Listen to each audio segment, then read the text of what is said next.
And good morning, burrito fans. It is a Tuesday. It is beautiful. It is episode 21. The sun is supposed to be shining all day today. You are here on the Breakfast Burrito on YSN with DJ Yoakley. That's me. And Mr. Thomas P's fighting the head cold, but man, he's got to get through it. He's got to say his prayers, do his training, and take his vitamins because tonight is the night that he's been waiting for. Thomas Pease, are you ready? I am 100% ready. Very, very excited today. I still do have this head cold. Makes my head feel a little heavy, but like you said, the sun is shining, and it is the battle of red and blue tonight, the battle of the 4-3-9-2-0. And it's even more special because tonight it's in the first round of the state playoffs. The Beaver Local Beavers will travel to what I always say, the beautiful Potter Fieldhouse, to take on the East Liverpool Potters. So, yeah, very excited for the call tonight. 7 p.m. tip-off. We'll have it for you on YSN Live, hopefully streaming on Facebook. So, yeah, I'm pumped, man. It's going to be a big game. The atmosphere is going to be electric. Both teams should have – the place should just be jam-packed. So, anybody who listens, if you're a fan of basketball, if you're a fan of electric environments, there's no other place to be tonight but in East Liverpool, Ohio at the Potter Fieldhouse. You sold me, man. You sold me. I think I'm going to make a trip down to old East Liverpool with my brother Brian Scott, and we're going to check out the broadcast. But man, I'll tell you what, I'm excited. This is the atmosphere that you've been talking so highly about, and I'm ready. It's SmackDown versus Raw. It's David versus Goliath. It's Ali Frazier. It is Beaver Local versus East Liverpool, and we have it. Everybody else doesn't. I'm excited.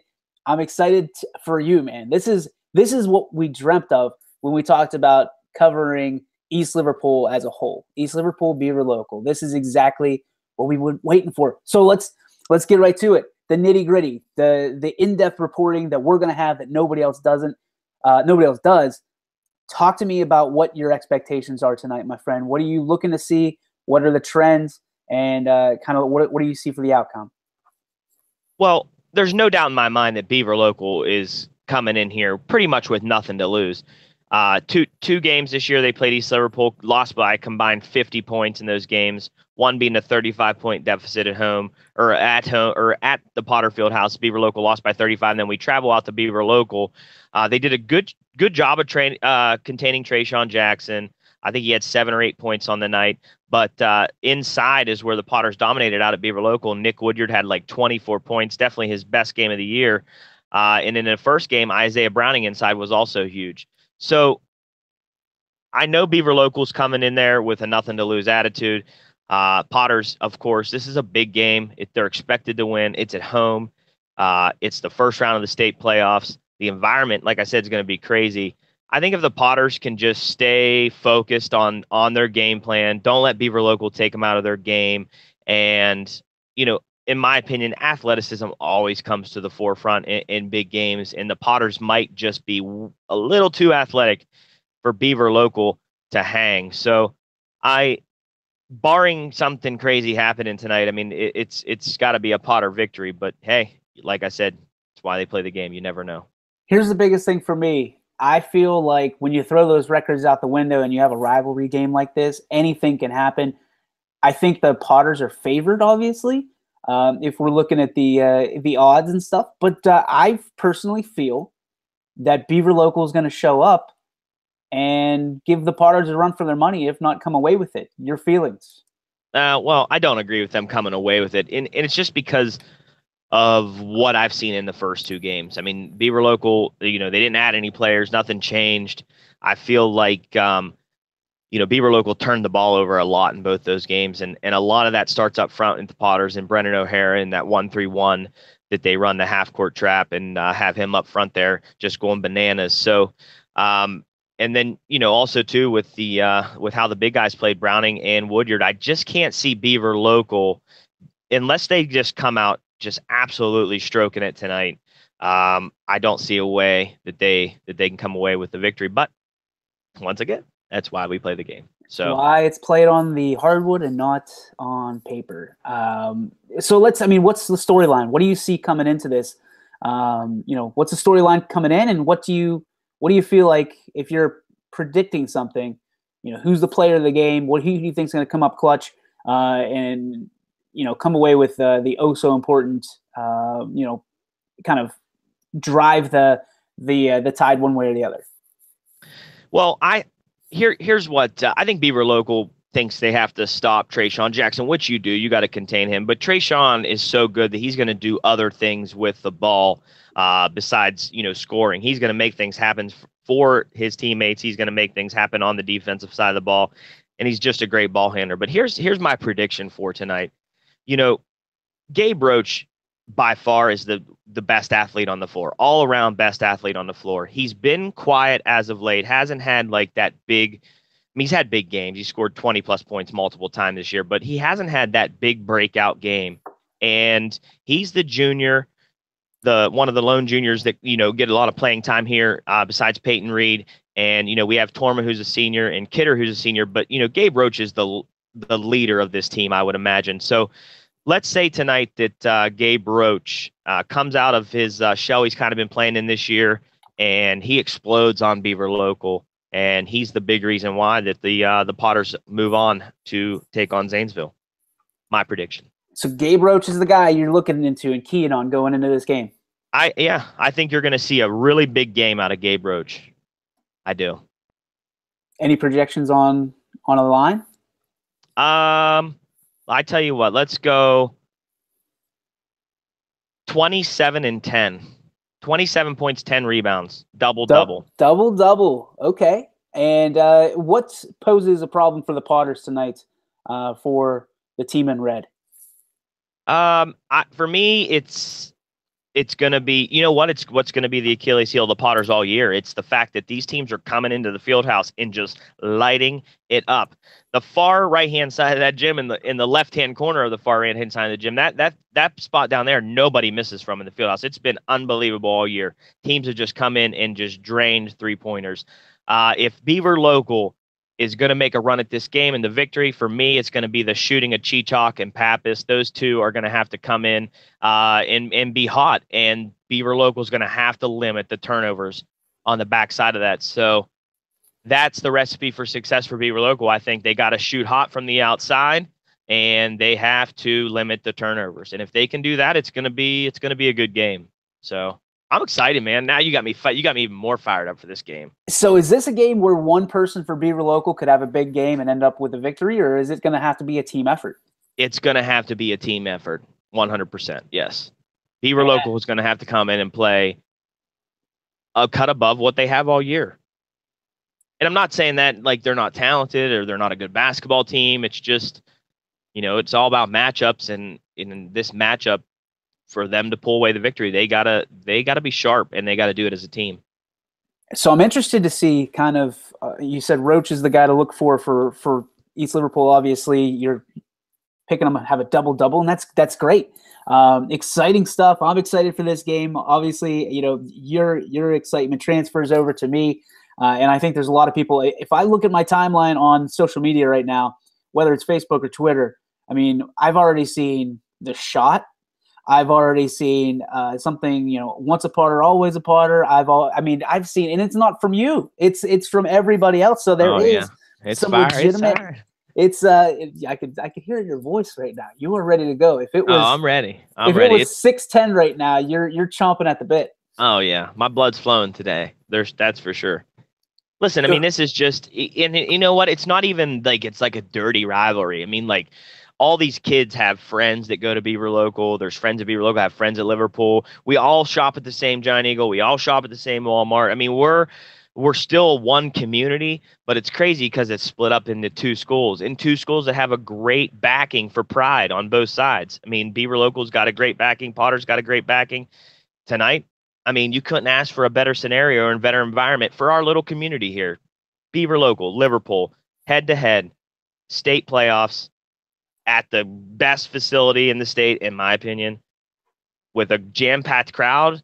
Great student sections are going to be on both sides. I'm telling you, man, this is high school basketball. This is high school sports at its finest. So hopefully a lot of people see it the same way, and that place tonight will be electric. And I'm calling it right now. It's going to be absolutely electric. So you better be there. So let me ask you this question. Anybody who hasn't been to the field house needs to go. I witnessed it for the first time this year and now a couple times, and I love it. I can't wait to make an appearance tonight and to shake some hands and watch you do what you do best, my friend, other than lay flooring. I'm excited to take this one in. Do you think that other teams, and I kind of witnessed it, as part of that Christmas classic or holiday classic, but other teams come into that gym too, and they get pretty amped up because it's almost like playing on a college floor. Do you think that can help or hinder the Potters as they make a run, especially tonight against a team who's, definitely played there before, but the atmosphere is going to be off the hook, and they've got, like you said, they've got nothing to lose. Do you think that's something that could hurt the Potters in the long run? Well, let's be honest. It's a home game for Liverpool, so it's going to be an advantage. It's their court. It's where they practice. That right there is an advantage. Now, the fact that Beaver Local is going to bring a ton of people and the environment's going to be special. Don't forget, these are still 15 to 18-year-old kids, and we're grown adults. If you put us in that environment, we're going to have little butterflies. The feeling in our body is going to be different than maybe just a normal game, and listen, it's where special moments are made, and you've seen it in the shot. You've seen the shot on Facebook. Yep. Did you watch it? You guys made me watch it when I was at the field house for the first time. You made me watch it verbatim. It was awesome. It was fantastic. But I think that there's a lot, and I'm not taking anything away from East Liverpool because that was a great moment in time. But I'll tell you what, just as many Beaver fans have seen that shot as well, and I think they're tired of watching it. So I think this could be a moment for them tonight, and a great opportunity in front of a sellout crowd, fingers crossed, to make something happen for the red team. Well, I hope you're wrong. You say I hope you're wrong. I hear I hope you die. So it's so yeah, that's a big game tonight. Going to be featured on your sports network. Check it out. It's going to be our featured game across the network. Going to be on Facebook Live as long as we can get it up there. I know we've had some issues with some technical difficulties. We're going to get down there early, hopefully, and get it up and going. So make sure you tune in tonight. I'm sure there's going to be an awesome preview in the pregame, and also just a lot to talk about in the postgame as well. So make sure you check it out. Tommy P's on the play-by-play analysis. Who you got doing the color tonight, bud? Wigan will be there tonight. Wigan in the house. Yeah, I might need. Are you coming? Because if you're coming, Wigan's. He's going to be. He had a meeting for work, so he's going to be like at the last minute getting in there and getting comfy. So if you're there, we should do a little pregame together. All right. Well, I'll commit to that. I will be there. I'll join you for pregame, and it'll be a late night burrito. All right. Sounds good. All right. So the second topic to talk about today, and this is one that's been weighing on my heart, my friend. The Steelers bow out in the second round, technically, of the NFL playoffs this year. The Browns not even close, didn't even win a game. So with the upcoming draft coming, and it's coming quick, the NFL coverage is all about the draft right now. What do the Steelers and Browns need to make their teams more complete and more competitive against teams like Thomas Brady and I can't even say it, Blake Bortles? Well, in my eyes, the Steelers had to do two things. One, they had to get rid of Haley, mission accomplished. And two, they have to replace Ryan Shazier. They have to do something to fill that gap or fill that void that losing him presents. So the offensive coordinator solution solved. So in the draft, I think they got to go out and they got to get a linebacker in the first round, best available. So the linebacker is the key to the Steelers' success moving forward.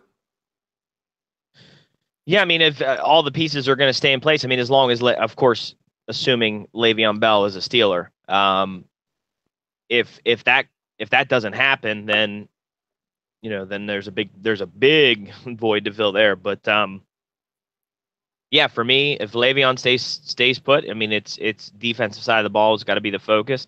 You couldn't ask for much more offensively. They didn't explode like a lot of people thought they would last year, but they still, top 5 offense in the NFL. So with a new offensive coordinator, and somebody who's going to let Ben pretty much just run the show. I think that's what they need. They just need a middle linebacker, and let's go. So maybe a little more depth in the secondary as well. Yeah, that's exactly where I was going. Yeah. So the Steelers looking to essentially shore up their defense, and I'm with you on Shazier. I think he comes back eventually. I don't think he comes back this year. I just hope that he's healthy when he does come back, or if he comes back at all. I just hope that the gentleman is healthy for the rest of his life. I think that's what I can hope for him. You're not going to replace Ryan Shazier. There's no replacing him. He says he wants to go out and prove that he's the best linebacker of all time. There's a lot of linebackers out there. I mean, let's make no mistake about it, that have staked a claim in that. Shazier's, in my opinion, he's a great linebacker, but he's not the greatest of all time, and he's not really close. So I think that's why he needs, if he does come back, I think that's his motivation for getting back on the field. However, the Steelers don't need a great linebacker to win another Super Bowl. They need someone who's not Sean Spence. They need someone who they can rely on. First-year linebackers haven't always worked out very well in Pittsburgh. Tomlin's never really had he's changing. He's fading that belief a little bit. He's curbing it. But usually first-year players don't come in and play right away in the Steel City. Usually it takes a year or two to kind of get themselves acclimated to the team, to the offense, to the defense, wherever it may be. There are certainly outliers. Some guy named Ben Roethlisberger, who was brought in when Tommy Maddox went down and never gave the job up.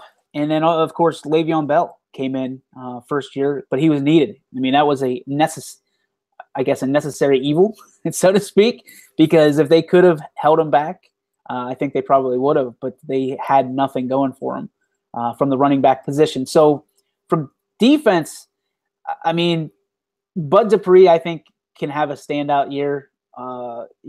If he chooses to stay, if the Steelers choose to make sure he stays in the black and gold. I do think the interior needs shored up. I think one of the biggest free agents opportunities that we cannot let go is Anthony Chickillo. I think he's growing as a competitor and as a Steeler, and he's got that mentality.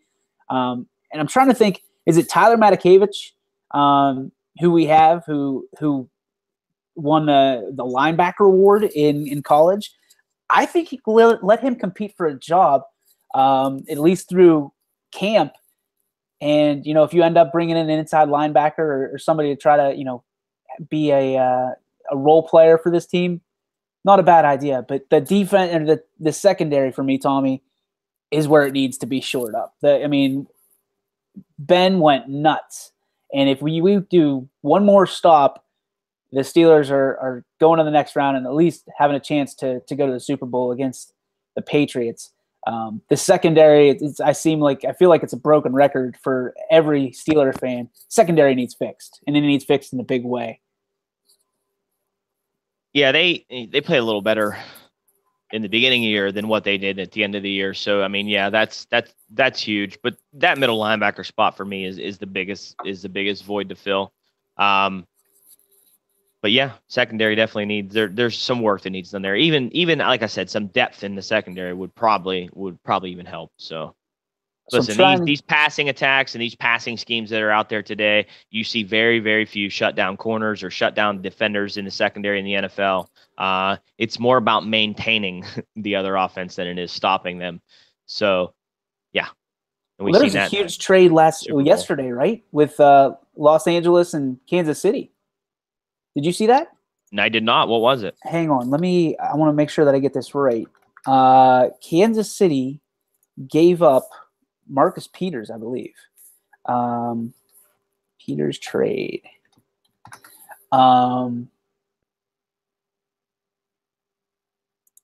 Yeah. So I'm just reading this right off. Marcus Peters trade details are out, and it doesn't look any better for the Chiefs. Uh-oh. So the Chiefs traded Marcus Peters to the Rams for 2018 4th-round pick and a 2019 2nd-round pick, sources say. And the deal can't be official until the league year begins. So one of the better defensive backs for the Chiefs is now a Ram. Well, it's going to be a Ram. And very interesting development because the Rams defense already pretty strong, and this just makes them that much stronger. Yeah, that's huge for the Rams. That's like you said, defense was top 10 all year, and then add a somebody in the secondary like Peters, who is an above average cornerback. It's going to be, looks like the Rams like what they have in place, and they're trying to invest a little more on the defensive side for next year. So hopefully for Jared Goff and the boys, it's kind of a repeat with maybe a little better playoff performance next year. So here's my question. If a trade like this is out there and GMs are all buddy-buddied, or at least they play it on TV, right? Why the hell is Kevin Colbert not out there giving up a 2nd round for 2? I don't care if it's 50 years to get a guy like Marcus Peters to shore up that defense. It's a great question. It's a great question. You can't. I mean, we have done very little in the draft successfully in the last 5-10 years to get a defensive back. I mean, name one defensive back that stands out to you that isn't named Willie Gay on the Pittsburgh Steelers. I mean, it's just not there. I mean, there's not one. We draft these guys from Miami in hopes that they're going to be lanky and able to cover the receiver, and then they get crossed up and it looks like they don't even know what zip code they're in 90% of the time. So, I mean, if you have a proven guy like a Marcus Peters, go after him, give him everything, minus Le'Veon Bell and Roethlisberger, and obviously Antonio Brown, but you got a guy that wants out in Martavis Bryant. Send him packing. We're going to hear that story again this year if he's still a Steeler. He wants the ball more. So for me, if these trades are out there, Kevin Colbert, get on the phone, my man. Make it happen. Teams like the Los Angeles Rams should not benefit from giving up a 4th-round pick, a 6th-round pick and a 2019 2nd-round pick. That's nothing. That's penance. Yeah, missed the boat on that one, I would say, for the Steelers. I mean, if that's all it takes. I mean, yeah. Probably okay. You're not going to get a veteran like Peters or somebody who's established like Peters in the draft, and if you do, they're not probably going to be ready. So yeah, your argument is correct for sure. You're a valid point, sir. A valid point. Okay, so we'll get to the Browns right now, and then we'll talk about the mock draft. And I'm pulling up Cleveland. Where do you start? I mean, it all starts for Cleveland. It all starts with the quarterback position. I mean, it's just been, we've talked about this before, man. It's been 20 years of just quarterback garbage, with maybe a few special moments in there with Derek Anderson. I mean, it's just like they can't hit on a quarterback, and you gotta have somebody who's able to win you games, or at least keep you in games, be a game manager, a la Alex Smith. But I don't know that for me, I mean, before the draft, they either got to get Cousins or they got to find out what they want to do with one of those top picks with a quarterback. So that's where it starts. I mean, other than that, I mean, I was happy to see Crowell left, right? Isaiah Crowell left. Did he? I didn't see that. Yeah, I think Crowell's gone. Unless I dreamed that. But Duke Johnson, I talked about him before. I mean, he's a beast, man. That dude could be an every down monster. Le'Veon Bell-esque. So, I mean, and then Gordon on the outside. That team, it's there, but they got to get a quarterback. And it's just something that's haunted the Cleveland Browns for 20 years. They can't hit on a quarterback. And it's hard because playing quarterback in the NFL, not only do you got to be athletic, you got to be a brainiac too, because these defensive schemes that the coordinators are throwing at these guys today are unbelievable. So hopefully the Browns, I don't root against the Browns. I dislike the Ravens more than I do the Browns, but for the Brownies, they gotta grab a QB, man. That's gotta be priority number one. So I've had I've had everything from, or seen everything from Josh Allen to Sam Darnold to Josh Rosen to Baker Mayfield. And right now, as it stands, Mayfield is the guy that's coming out with the strongest likelihood of being drafted number 1 overall by the Cleveland Browns. Would you agree with that pick? Why or why not? Oh man, I don't know. It just seems like he's the risky choice to me, and I'm not sure the risky choices have really paid off for the Cleveland Browns in this 2-decade search for a quarterback. I don't know. Josh Allen seems to be the sleeper for me. I mean, he might not be NFL ready. He might need a year to be behind a veteran quarterback. So I mean, it's a risk, but I mean, what do you got to lose at 20 years? With 20 years, what's another year to get a quarterback who could be the face of the franchise for the next 12, 13 years? Yeah, it's going to be interesting. Right now, it says the mock draft I'm looking at on CBSSports.com has Baker Mayfield at 1, and the Giants taking Josh Allen at 2. And they're comparing Josh Allen to Cam Newton. I don't know if I agree with that one, but they have the Arizona Cardinals somehow trading the Cleveland Browns and taking Sam Darnold at 4. Josh Rosen going to the Broncos at 5. Calvin Ridley, the first receiver off the board from the Jets, at 6. Then you have, you're going to scroll down. Here's the most interesting thing. They don't have Saquon Barkley going until 10 to the San Francisco 49ers, which to me is very interesting because Saquon Barkley is a guy that can change your franchise at a drop of a hat. And I understand you need a quarterback, but if the Browns were to get Saquon Barkley with one of their top draft picks, I'm saying that it helps out a guy like Deshaun Kaiser. It helps out whatever they want to put in that quarterback mess that they have at their QB1. But Saquon Barkley could answer a lot of questions and solve a lot of problems for Cleveland in a pretty quick fashion. Yeah, I agree, but it still I mean, it still all starts up with the quarterback in Cleveland. That's got to be priority number 1. What picks do they have, DJ? They got 1 and what, 5, 7? I thought they had 1 and 4. I believe they have 1 and 4. 1 and 4. So I mean, could they get Barkley at 4? Yeah, absolutely they could. I think they could take a quarterback at 1 and take Barkley at 4 because I mean, really, the Colts could take Barkley at 3.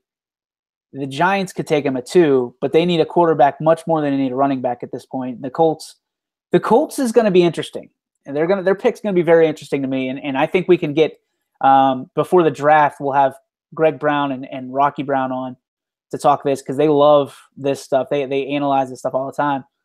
But for me, the Colts are going to have to either show their cards or bluff because I'm still not sold that Andrew Luck is the guy. I'm still not sold that he's healthy.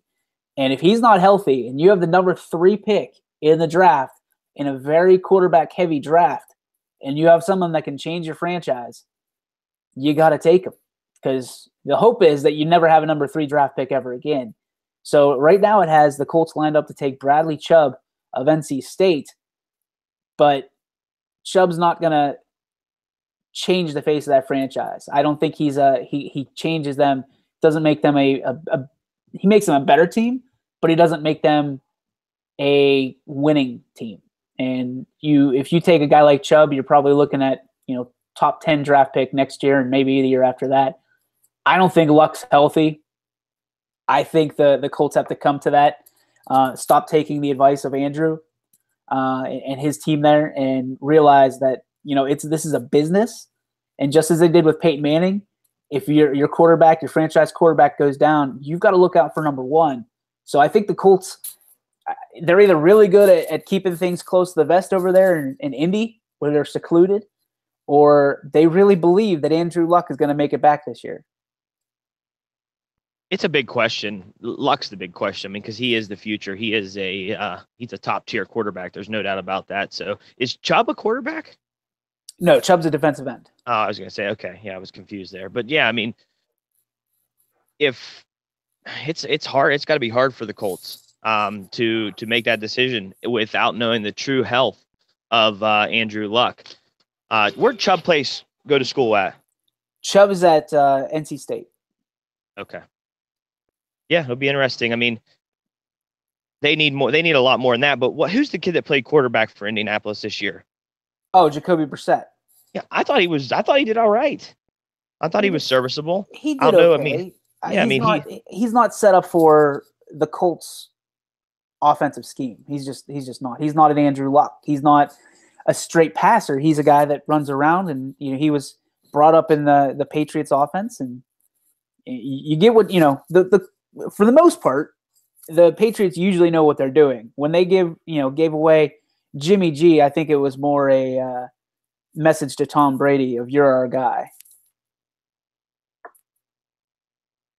I lost you there, DJ. You cut out on me. Nope, sorry about that. Yeah, it's one of those things where I think that Jacoby Brissett just didn't line up essentially with what the Colts were trying to do offensively, and it wasn't Andrew Luck, and not many people are. No, I mean it's impossible to replace somebody like Andrew Luck, and even though Brissett was serviceable, Hilton had a few big games last year, but he was pretty quiet for the most part, and that has a lot to do with what you said, not having a straight passer like Andrew Luck there. Colts are between a rock and a hard place because they had their franchise quarterback, they had the guy that they thought was going to be the face of the franchise for years to come, but unfortunately, health issues has pushed that to the side, and there's now a big question mark beside Andrew Luck. So yeah, it'll be interesting to see what the Colts do here as the NFL draft approaches. So for you, is there a name out there that the Steelers or Browns should take that is a game changer? I'll give you mine first, and you can kind of agree or disagree because I know I'm putting you on the spot and you're on the road here. It has the Steelers taking Rashaan Evans of Alabama, big hitting Alabama linebacker. They say he has impressive movement skills, and he's precisely what the Steelers defense needs. Could be interesting. I mean, you take somebody from Alabama, and a lot of times when you look at Alabama, their skills don't translate to the next level. Trent Richardson comes to mind. A lot of those. I know he's on offense, but they're part of the system that is so successful in the NCAA, and obviously with Nick Saban. Will it translate at the next level? The success has come, the combination of Mike Tomlin and Ohio State University. The Ohio State University has been the most successful, I think, kind of platform for the Steelers so far, not only with their players, but specifically the linebacking core. Well, Ohio State and the NFL has been a force for a long time. I mean, if you look at the numbers, not even with the Steelers, but if you look at the numbers league-wide, I'm sure Ohio State Buckeyes put a lot of players into the NFL, more than most other colleges out there. I like the linebacker pick. If you're a linebacker at Alabama, you're fast. You're gonna get to the ball, kind of like Shazier. Shazier was very quick at the middle linebacking position. So if you're coming from Alabama, you're gonna have the speed. And Steelers, we're a linebacker factory. We build linebackers, and we build very good linebackers. So if the kid's got the natural ability and he's got the quickness, I have no problem with that pick whatsoever. And for the Browns, I said it. When we talked earlier, linebacking, that middle linebacker spot is a big void to fill. And for the Browns, what are you asking for the Browns? Just, I mean, is there a player specifically in this draft, a quarterback, I assume, that's going to make the difference and let them win a couple games?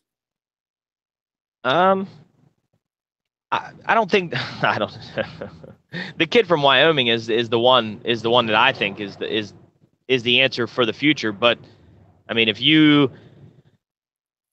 I don't know. Allen. Yeah, Josh Allen. But I mean, to come in this year and win a few games, it's probably got to be Mayfield, right? I think he's Manziel 2.0, and I know Right. probably Browns fans probably you're either going to agree with that or wholeheartedly disagree with that and say, he had all kinds of problems and he's just getting over it now. And here's the thing: Manziel was never a good pick. He was never a good pick. He's a seat filler. That's exactly what it was. The Browns needed something where they looked like they were listening to their fans, similar to almost like the WWE, where the fans aren't going to be there if you continue to, just try to buck the system. But if they pick Baker Mayfield at 1, it's just Tim Couch 2.0, because with so many talented quarterbacks out there, and you pick the guy who has, to me, he has the smallest upside. I think the guy is a great college quarterback. He's not Tim Tebow. He's not even close to that. And that speaks volumes about how Tim Tebow transferred into the league. So it'll be interesting. The Browns have a chance to right the ship a little bit. But I think out of those 2 picks, the 1 and the 4, they've got to get Saquon Barkley. He's if nothing else, to keep him from running on them at some point, and that's the thing. Like, I agree with you, Duke Johnson, he's their guy. If Crowell's no longer there, but Saquon Barkley can change the outcome of a football game by himself. And the Browns have a decent line in front of them. If their left tackle comes back, the name is escaping me right now. Joe Thomas. If he comes back, they've got a good line. But Baker Mayfield is not the answer for the Browns. And I apologize for anybody. Is there any – have you looked at the free agent list at all? I know we're still a little bit away from the draft, and obviously we just finished football. But is there anybody out there that the Steelers or Browns could get from a free agency standpoint that would really shore up what we've been talking about and maybe do that instead of the draft? Well, that's a good question, but it's got to be Cousins for the Browns. Yep. That's the only one. I haven't looked into seeing who the free agents are, who's going to be available here as the offseason, kicks off. But if there's one free agent that they could save a draft pick for, but the thing is, you're getting a quarterback who's NFL proven, NFL game ready, and that's the quarterback that's going to come in and get any win. Basically, he's going to get him a few more wins than last year. Would be Kirk Cousins, but I'm not sure that's the route the Browns want to go. I haven't heard any talks of it. Have you? Has there been any rumors or talks of Cousins even talking to the Browns or going to the Browns? I haven't heard a whisper. No, I think that's going to be the Kirk Cousins sweepstakes will start probably if it hasn't started already. I've been watching NFL Network, and they really haven't alluded to it. They talk about the story every day, but there's nothing in stone. There's nothing even in dirt about where Kirk Cousins is going. The speculation is possibility of Minnesota is the only one I've heard, but I think that's more for the story and less of the reality. Minnesota's got a mess up there. If they add another quarterback to that mix, oh my goodness. Well, if that happens, Sam Bradford is just pencil him in as your Browns quarterback, because that's a move they would make. But for the Steelers, here's an interesting one. Malcolm Butler is a free agent. And after that fiasco at the Super Bowl, how about if the Steelers go out and make a move and the last place I would imagine Belichick would want Butler to go would be Pittsburgh. And he's the one that, made the move and only let him play on special teams during the Super Bowl. Only a few plays. I think they said 6 total. Malcolm Butler is, to me, a game changer in the Steelers' defensive backfield. Did we ever find the reason why Malcolm Butler was in the doghouse? Nope, we didn't. And they're not bringing it. That's not the Patriot way. That's not how they do business. It'll come out eventually. When he signs with another team, he'll say exactly what it is. But the best thing for him is to mind his P's and Q's at this point, make sure he's on his best behavior, because if he comes out and says things and rips a team, that's not a good look for somebody who's looking for employment. Yeah, that'll be I mean, that'd be a great signing for the Steelers. And, the Patriots, they do it to us all the time, so it'd be nice to return the favor. Yeah, it'd be great. I also think the Steelers, if they can hold on to the running back we had, I'm trying to remember his name. Stephen Howling, or what's? No, definitely not Stephen Howling. Not Steve. What's his name? I know what you're saying.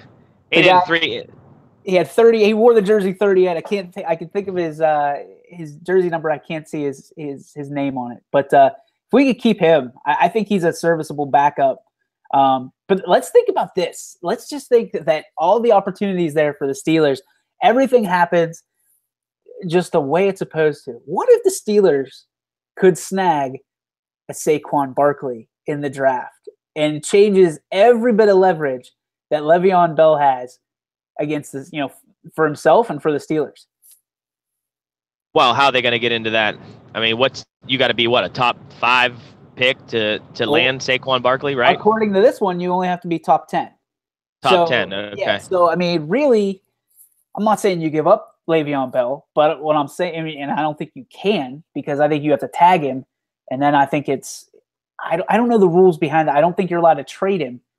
But I have no idea. The rules are so complex. I'll have to look that up later. But imagine if you were able to get Saquon Barkley and have him sit for a year behind Le'Veon Bell.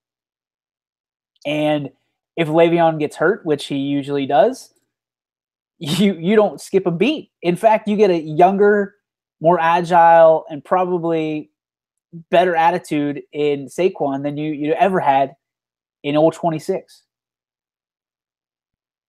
You're a big fan of Saquon Barkley, aren't you? I've seen the dude change games. I've seen him. Right. He's a special talent, and he was way more special than Le'Veon ever was in college. Now, Le'Veon was a different running back in college. He dropped a bunch of weight to come to play for the Steelers. But I'll tell you what, that's one way. If you're Kevin Colbert, if you're the Pittsburgh Steelers, if the opportunity presents itself, Martavis Bryant and a pick, or a couple picks to get into the top 10, do it.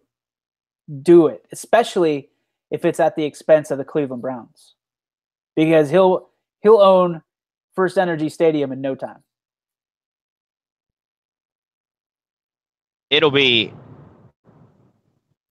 be interesting to see what happens if drama presents itself with the Le'Veon Bell issue. And I know you said Martavis Bryant also there in a first round pick for to get a Barkley pick, to get a pick that would be Barkley worthy. I'm not so quick to get rid of Martavis Bryant. I think he actually could be a big part of what the Steelers do offensively. He's that burner, deep threat down the sidelines that we really don't have.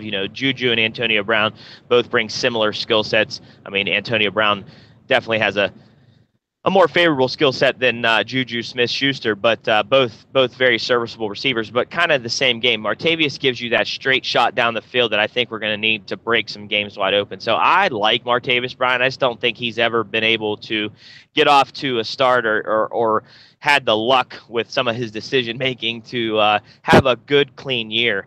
And if he can stay on the straight and narrow and have a good offseason and get through training camp with no issues, I look for Martavis Bryant to have a huge bounce-back year if he stays in a Steeler uniform. So my big question would be then, how many years do we have to have him have a bounce-back year?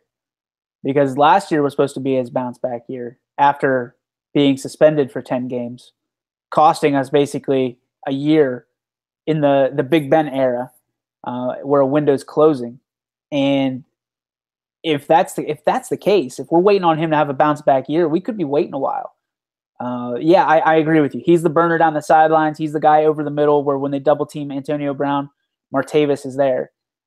He did it a couple times later in the season, but it took him a while. It took him about 10 games to knock the rust off. And even then, when he knocked the rust off, he wasn't that deep threat. I mean, he had a great catch in that Jacksonville game. You just don't know what to expect. He's not consistent. And again, if you can set yourself up, Ben Roethlisberger is always better with a skilled running back in the backfield. I think Le'Veon Bell leaving hurts a lot more than a Martavis Bryant, trying to find greener pastures, because Ben Roethlisberger, similar to Thomas Brady, makes receivers. It's not the other way around. Nobody made Ben Roethlisberger. Ben created outstanding receivers, and probably, I don't want to say 2 Hall of Fame receivers because he didn't really create Hines Ward, but he certainly helped him get to where he is in a position to be a Hall of Fame receiver. And Antonio Brown, if Antonio Brown doesn't get in the Hall of Fame, I quit. So as long as Ben has Bell and Brown, everything will be okay. But that's what I'm saying. If Ben doesn't have Bell, he's got Brown and he's got Bryant, and you just put pad the defense, pad the defensive, Well, don't forget about Juju. Well, that's what I'm saying, but it's still, even if you don't have a running back, if Stephen Hawking is Stephen Howling is our running back, then we're in trouble. And as good as Roosevelt Nix is, I don't think he can block 10 guys at a time. And I think, Le'Veon makes people miss. He makes plays. I also think that there's a special talent in Saquon. And the only other person I'm trying to think is Chubb from Georgia, who I think will be in next year's draft. Has that special ability, has that special talent, to that only, the bus had it, Barry Foster, Bam Morris, Le'Veon Bell. You look at the Steelers running backs of all time, and they come in all different shapes and sizes, but the reality is the offensive line's there to make some really good running backs into really great running backs, and you don't want to mess that up. So I think having an insurance plan, if he's there, if you can get a package with a Martavis Bryant, with a pick, it doesn't matter. Just go get Saquon Barkley if he's there. I'm a huge fan of this guy, and I've only watched a few of his games, but just Google him or not Google, YouTube him, I guess is what the kids say. Go on YouTube and look up Saquon Barkley highlights, and I think you'll see how special he can be. And obviously, if he's falling down the draft board, Steelers can move up pretty easily. They have a piece of a guy that wants out. And we've talked about this before, Tommy. If the dude wants out, let him out, but don't put him in a position where he's going to go and beat you. And I think the Browns could be that place. If they really need a receiver, if they're not sure, but then you have 2 Josh Gordons essentially. So who knows? And I know you're a Josh Gordon guy. Big fan of Josh Gordon. So premier athlete, probably one of the best athletes in the NFL. And his head seems to be on straight. So if they can, like we talked about, the Browns can get somebody who can get him the ball, it would be good times in Cleveland quickly. Well, especially if his last name's Cousins. Right. So, all right, we have about 10 minutes left in the broadcast. We got 2 things to get to. We're not going to get to one of them, so we'll postpone that to tomorrow. So we'll give you a preview right now. Esports are picking up steam in not only America, but in worldwide.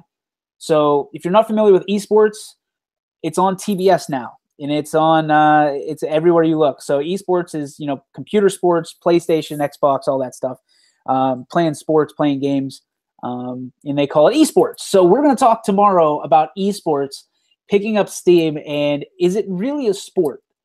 And I heard a conversation with some of my friends, and it really piqued my interest of how popular this is, not only with kids, but with guys our age, Tommy. You look, they're winning $1 million checks. They're sitting in their basement playing Xbox all day, and they go to a tournament and walk away a millionaire. What did we do wrong? And how do we sign up for that? I know, right? It's a video game world. We're just living in it. Yeah, it's a video game world. We're just living in it. My 11-year-old son, he loves video games. He plays. There's a game out that everybody's going crazy about. I have no idea what you do in it. Fortnite. My goodness, Fortnite. It's ridiculous. Anytime the kid does a favor for you, he wants a new skin on Fortnite. It's unbelievable. But Yeah, that's the new craze. The kids are going nuts about it. I guess it's just like a last man standing type game or something. But yeah, I don't know. I mean, I guess I was usually a pretty good Madden player. I loved some NBA Live, but other than that, and Mario Brothers, I would never was a huge video game person. I did go through a little phase in my early 20s where I played Splinter Cell all the time. I love Splinter Cell. But yeah, other than that, I'm kind of blind about video games, to be honest with you. That's okay. Well, what I'm going to try to do is get an expert, so to speak, on it tomorrow, and we'll talk to them about esports. Because I'm firmly against esports being called a sport in the first place. And will it eventually be in the Olympics? I'm being dead serious. I've heard. Hey, if it was, it would be in the Winter Olympics. I promise you that. Yep, that's exactly what it's going to be. And so we'll talk about that more tomorrow. So if you have any, kind of flavor for esports, or you want to get your opinion in, make sure you send us a message on our social media, on Facebook at YSN Media, all one word, or on Twitter at YSN_local.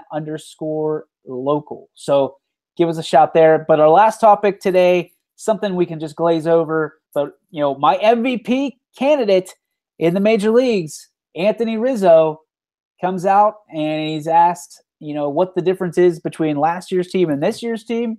And Rizzo says they just look re-energized. Are you nervous about the Chicago Cubs, and are you buying that the Cubs are re-energized given their current situation? Well, I mean, the Cubs are talented, and we picked our MVPs the other day on the burrito, and a couple of them picked Chris Bryant, and then you picked Rizzo as a sleeper, and right there you got two MVP candidates on one team. So, I mean, they're going to be the pitching staff is going to be just as good. They signed Yu Darvish, who has probably the second or third best breaking ball in the game. I mean, as a Pirate fan, I'm scared of everybody in the division, to be honest with you. I mean, there's not. I think it's the best division in baseball. I mean, it's going to be the most competitive division in baseball. The team who has the best divisional record is going to win that division. So, yeah, I mean, I could see the Cubs being good, being re-energized. I mean, pretty much all the pieces are still there, and they're pretty solid top to bottom. So if their heads are on straight and they're, like you said, energized and ready to play baseball, it's going to be it'll be a good year for the Cubbies. We'll see. I firmly stand with, they might be re-energized, but while they were tinkering with their lineup, everybody else was getting better, except for the Pirates. But hey, we have Corey Dickerson now, so that's all that matters. And until we get Jake Arrieta and make that jump from being a cellar dweller to a perennial champion, I firmly say that the Cubs are the belle of the ball, as they would say in the Central Division. And man, if they're re-energized, if they believe it, look out, because I don't think they need to be re-energized. Here's what I think they need to be: hungry. They need to be hungry. I don't care if you're re-energized. You're a bunch of 24-year-old, 25-year-old guys. Re-energized doesn't mean anything when you're playing a 162-game season and shooting for the postseason is the ultimate goal. But if you're hungry, man, that's going to last. That's going to last. And everybody's hungry the first month of the season. And then you fall into bad habits. Then you fall into, oh, man, we lost. We're under 500 team already. How are we going to fight our way out of this? And to quote Andrew McCutcheon, I saw a video of him in those weird black and orange colors of the San Francisco Giants, and he was doing an interview on MLB TV, and he said the difference between the 12 season and the 13 season for the Pirates was they were pissed off. They were pissed. They felt like they had it, and then they all came back in with one mentality, and they were not going to spoil it. And they were the underdogs, and they were still flying under the radar a little bit, and they made the change. The problem is, I don't think anybody on the Cubs is pissed enough, and I think they lost the bite that they had in Jake Arrieta. I hate the guy. I hate him. But the second he ends up in Pirates colors, he is a polarizing figure, because I hated him on the Cubs. But, man, I'll tell you what, if he ends up on the Buccos, please, God, please, Neil Huntington, work together and get Jake Arrieta. as a number one. That's all I'm asking. I don't need Christmas this year. I just need Jake Arrieta right now. But for me, it's Jake Arrieta was their guard dog. When they needed a spark, he put something out there on social media that made people hate him, and they rallied around him. The Cubs rallied around him. They don't have that. Chris Bryant's not going to do it. Anthony Rizzo's not going to do it. I mean, he had a chance right there to say, yeah, we're hungry. We're out there and we're ready to go. But he chose re-energized. I'm not sure anybody's as scared of a re-energized dog as much as they are afraid of a hungry dog. Jake Arrieta brings that, that competitiveness or that it factor to the team. He's a winner. He wants to win. He competes. And it's a big loss for them. And somebody's got to grab the guy. I mean, this guy must just be a total idiot for nobody to want him. It just makes no sense to me. Well, we ran down that list of free agents, and he's not the only one that's a head scratcher of why people don't want him. And I think, listen, I'll always be an advocate that baseball needs a salary cap, and not just because I'm a Pirates fan, but I think it makes it very interesting to have teams that have to worry about a level playing field, so to speak. And it makes your owners go all in, but that's a different story. But I think they're approaching this free agent list with such hesitation that it's really interesting because a Jake Arrieta should not be out there still. There's a list of guys that should not be out there.